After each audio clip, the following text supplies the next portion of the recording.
The brutal reality of being a medieval peasant. Imagine waking before the sun rises, every single day, not to an alarm, but to hunger. Your bed is a pile of straw, the room you share with your entire family, sometimes your animals too, smells of smoke and damp earth. You have no shoes that fit. Your back already aches, and the day hasn't even started. This was not the life of a prisoner. This was the life of the average person in medieval Europe. For nearly 1,000 years, roughly 90% of the population lived as peasants, tied to the land, owned by lords, and forgotten by history. Today, we uncover the brutal, fascinating, and surprisingly human reality of their world. Welcome to Relic and Ruin. Who were the peasants? The word peasant comes from the old French word paysan, meaning someone of the country, but that simple label hides enormous complexity. Medieval peasants were not one thing. They were farmers, craftsmen, millers, blacksmiths, and servants. Some owned small plots of land. Others owned nothing at all, not even their own freedom. At the bottom of medieval society sat the serfs. These were men and women legally bound to their lord's land. They could not leave without permission. They could not marry without permission. In many parts of Europe, they could be bought and sold alongside the fields they worked. Above them were free peasants, villeins, and yeomen, who technically owned their labor. But freedom in the Middle Ages was relative.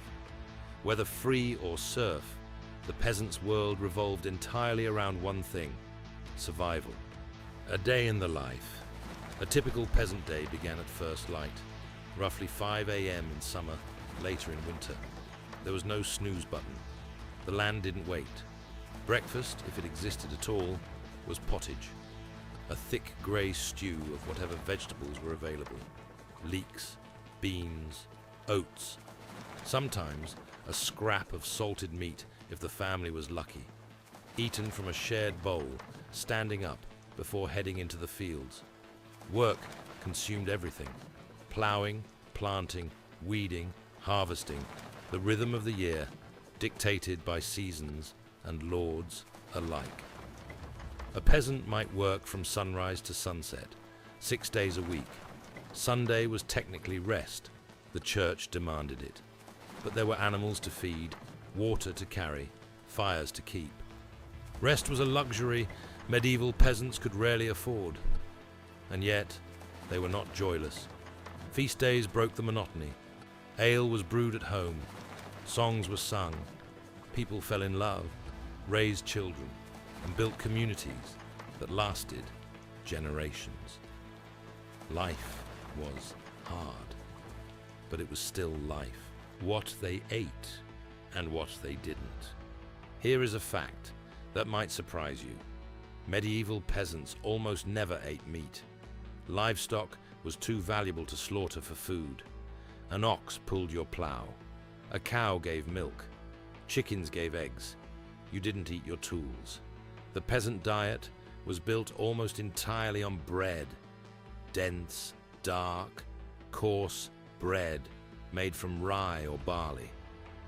Alongside that came pottage, dried legumes, and whatever grew in the small garden beside the cottage.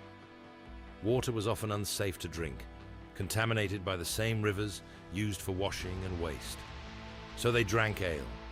Even children drank ale. Weak ale, but ale nonetheless. In bad years, and there were many bad years, starvation was not a distant threat. It was a neighbor.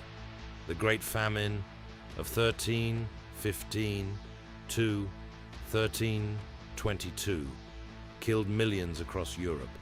People ate bark, cats, each other. The Middle Ages did not forgive weakness. Disease, death, and the body.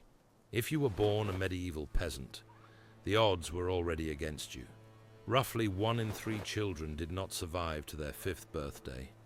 Those who survived childhood faced a world with no antibiotics, no surgery beyond amputation, and no understanding of infection. A cut could kill. A winter cold could kill. Childbirth killed so regularly that it was considered one of the most dangerous things a woman could do. The average life expectancy of a medieval peasant has been estimated at around 35 years. But that number is deceiving, dragged down by childhood deaths. Those who survived to adulthood often lived into their 50s and 60s. And then, in 1347, everything got catastrophically worse. The Black Death arrived in Europe and within 5 years had killed between 30 and 60% of the entire population. Villages were wiped from the map. Fields went unplowed. The smell of death became the permanent backdrop of medieval life. Did peasants ever resist? Here is what history often forgets. Peasants were not passive. Across medieval Europe, there were hundreds of recorded peasant rebellions, protests, strikes, riots, people who had nothing left to lose and chose to fight. The most famous was the English Peasants' Revolt of 1381. Led by Wat Tyler, tens of thousands of ordinary men and women marched on London. They burned tax records. They executed the Archbishop of Canterbury. For a brief, extraordinary moment, the poor held the city. It didn't last. The revolt was crushed.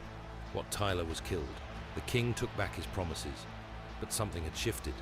The peasants had shown that they could act, that they had power, and the ruling classes never entirely forgot it.